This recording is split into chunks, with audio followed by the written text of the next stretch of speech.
The first time you met him, you didn't like him? Uy, di ba ako gold digger? Di ba ba sa 10K? Has he ever given you flowers without you having to ask? Hi guys! I have a special guest today. My bestie, Haideen. And today we are going to be playing Truth or Dare! Actually, hindi talaga siya truth or dare kasi walang choice. Truth lang talaga. Para hindi one-sided, I'm also gonna answer. We have to answer the same question. Yeah. Okay. What is the most embarrassing thing that you've done for your crush? This is hard to answer without the context. Tulad kayo na, the one I told you about going to church. It was at this moment that he knew. He fucked up. Ako muna. Sa school, di ba, ikot. One time, nakasabay ko yung crush ko sa jeep. Alam mo yung kanta ni Yeng Constantino ba yun? Yung, ayaw ko na pumara kahit sa maputa. That was me. Kasi hindi ako pumapara hanggat di siya bumababa. Bumaba rin ako kung saan siya bumaba. So, sumakay na lang ulit ako sa jeep. Ito kasi yung crush ko na to, for some reason, lagi ko siya nakikita. So, nasa University Hotel ako. Nag-ano ko doon, housekeeping. Kasi Okay. di ba HRM ako. So, naglilinis ako, nagwawalis ako doon. Wawalis ako sa baba. Nakita ko siya doon, nag-gym. Tapos, nung nakita niya ako, syempre, ang pangit ko, naka-housekeeping clothes ako. Nagtago ako sa plant. As in, nung nakita ko, nagbubuhat siya. Gano'n, titingnan ko siya. Tapos, nung nakita niya ako, nagtago ako sa plant. Bakit sa plant? Secret lang. Pero kasi dati I had a crush and I remember living in a building beside him. One time, I would go up to the rooftop, the balcony, overseeing the city. Just to like, Stop. kinda. So, Pero nakikita mo siya. yeah, I would see it. As in, nakikita mo siya naglalakad, gano'n? Yeah. Sige, what is the most amount of money that you've ever spent on a date? I would say safest na, di ba ba sa 10K? In one spend? Yung one spend. Ako, 10K din. Pili ko nga mababa pa yun eh. I mean, Oo nga eh. what is the most romantic thing that a guy has done for you?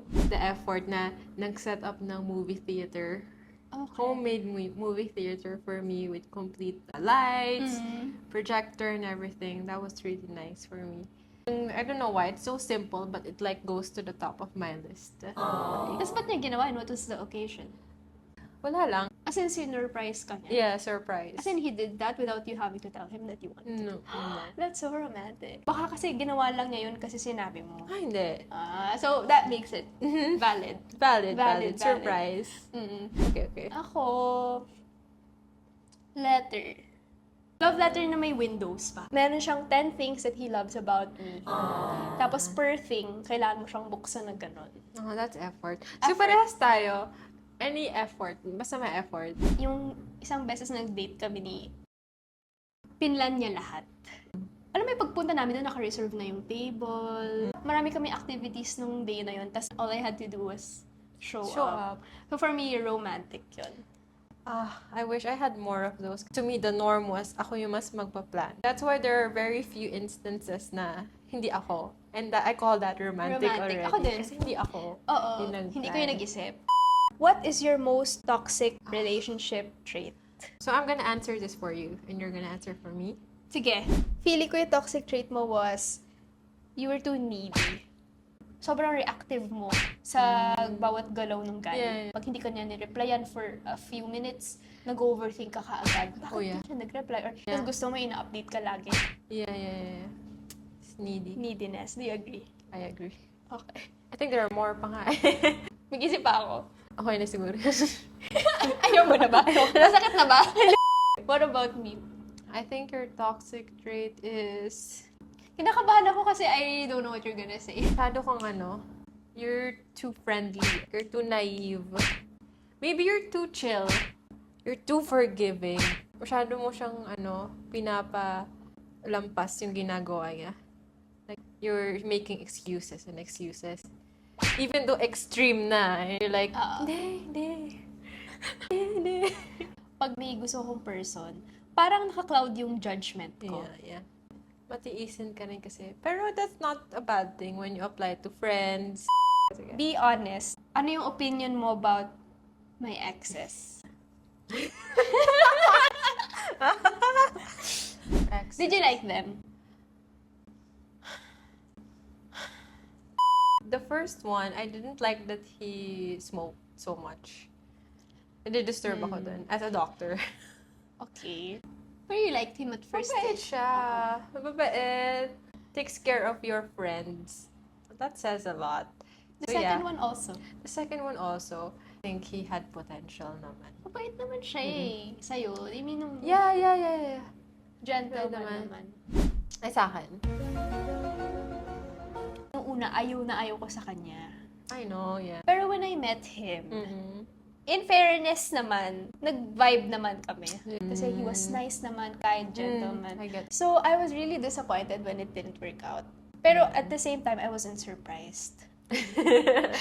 Yeah. Ito, what do you think is my type? I think you don't look into physical much. Okay, Why? wala What do you tayo mean? type. Kaya ba lang tayo ng type? Oo, okay ba tayo ng type? You look towards more how they treat you. Difference between us is you are always good at finding someone who can give you the princess treatment. And you get that. Kasi I've been more of the leading type, right? More on character kind, being the ability to provide for you. Gusto ko yung Alpha. manly. Not the ability to provide. The right term would be yung alpha male talaga. Right? Yung siya yung nagli-lead, nagpa-plan. Yes. Treats you well talaga. Oh, You're diba? right. Ako. Feeling ko yung type mo, fit. Dapat nag-gym. Yeah. Matalino. Mm. Tapos feeling ko mahilig ka sa mga guys na well-spoken. Yung magaling mag-carry ng conversation. For me, important yung intellectual connection. Chinito matalino, nag-gym. Oh, ano? Okay, valid. Valid. If your ex...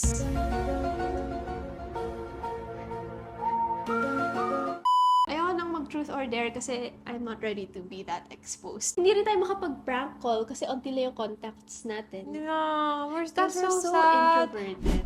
I think what I learned from this is, number one, wala kaming masyadong friends to do prank calls to. Wala kaming masyadong wild experiences. So, wala kaming ma-share. Kunwari, tanungin kita, what was the wildest thing you've done?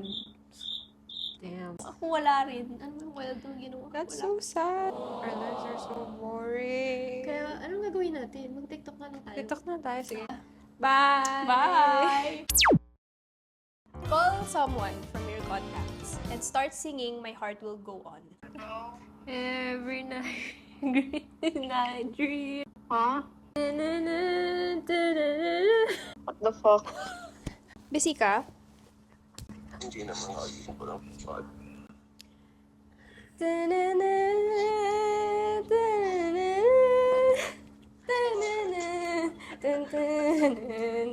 Every night in my dreams. Hira naman mga